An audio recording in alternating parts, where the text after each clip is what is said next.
Как да се научим да контролираме дишането? Как да използваме лечебните му свойства? Учените от Сибирския филиал на Руската академия на науките и специалисти от новосибирската фирма Динамика разработиха специален уред – дихателен тренажор на Фролов.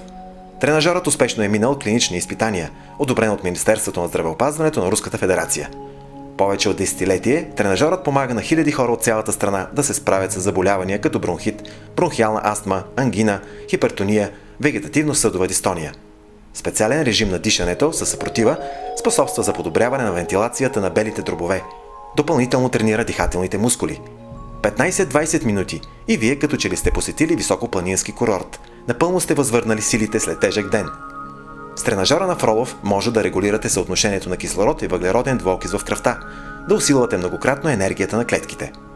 Редовната употреба на тренажора помага да се справите с умора, безсъние, наднормено тегло, да нормализирате кръвната захар, да намалите никотиновата зависимост. Най-добрият помощник на всеки, който се грижи за здравето си. Тренажорът на Фролов е получил международно признание, регистриран и успешно се прилага не само в Русия, но и бившите руски републики, Европа и Съединените американски щати.